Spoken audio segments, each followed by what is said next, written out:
Extreme Foolishness TV here. This is where I talk about extreme foolishness that goes on around you. I will be talking about Lauren Smith Fields, the 23-year-old young lady who died in her apartment. And the last person she was with was a guy she met on Bumble, a white guy. It appears the white guy was in his 30s.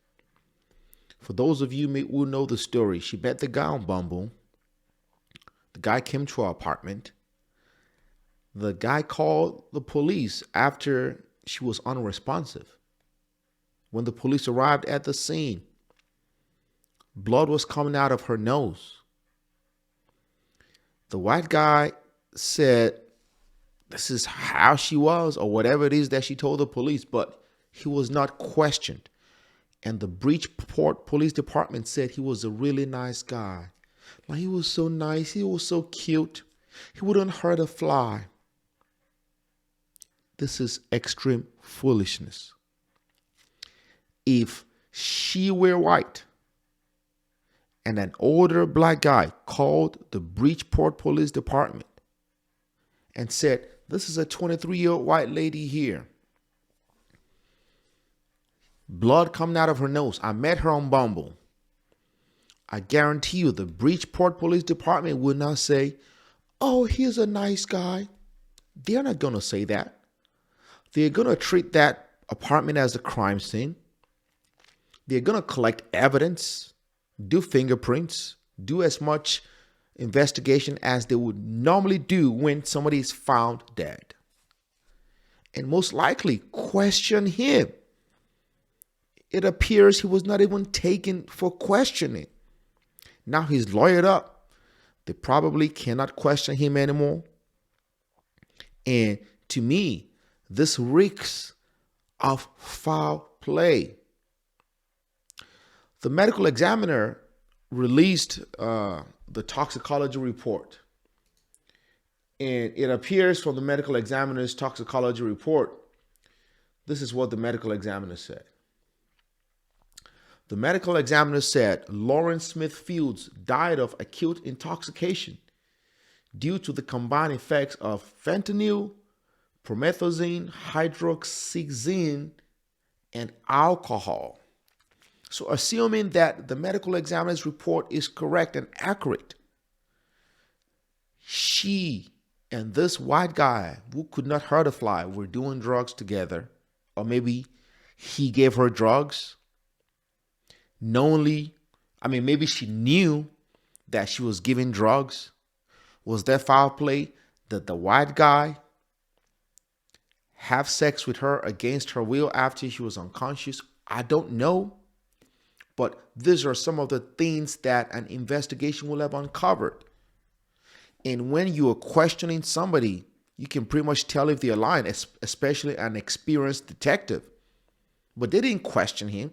They just said he looked like a nice guy and let him go home. That is not how it's supposed to be. There are a lot of killers who are very, very nice. The thing about it with Lauren Smith Fields is that this is one of, I guess, a repost. Somebody said, me after my sugar daddy wife dragged me. And, she seems to agree with that statement. So it appears Lauren Smith Fields is into the sugar baby, sugar daddy lifestyle. There was another post where somebody said, when I start dating white men, just know I tried my hardest with you collards.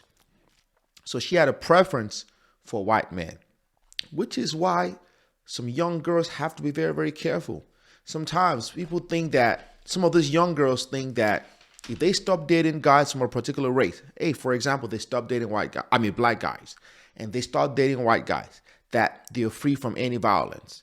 So their guards are not up. They do not watch for signs of if this guy is just a dangerous person. There are bad people from all races. There are bad black guys. There are bad white guys. There are bad Indian, Chinese, and so on and so forth.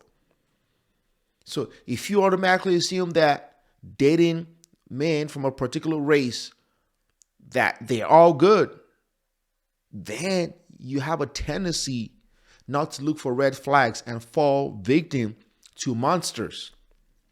Not to say this guy's a monster, but without any investigation being done properly, how can you rule out that there was no foul play involved? It appears the family has filed a lawsuit against the Bridgeport Police Department saying that they botched the investigation, and they have botched it. A crime scene needs to be, evidence needs to be collected from the crime scene at the time, not 2, 3, 4, 5 weeks after.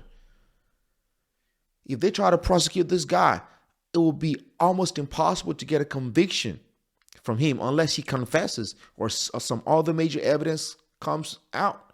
But he's not talking to them.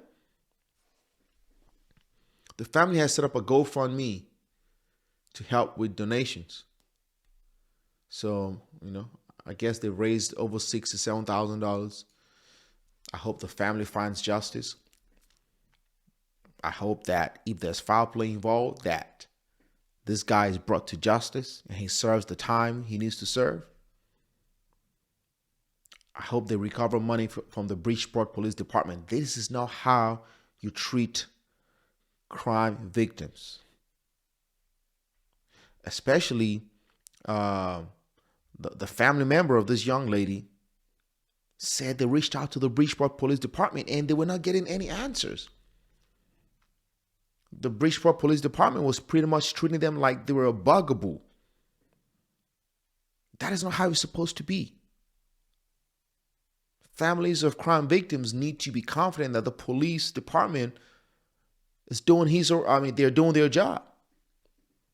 And that detectives and investigators and law enforcement officers are doing their job. But I don't think that is the case here. Let me know what you guys think in the comments. Appreciate you guys for watching. If you haven't subscribed, please subscribe to this channel. Hit the bell notification. Stay safe out there, my lovely family. And most importantly, say no to extreme foolishness.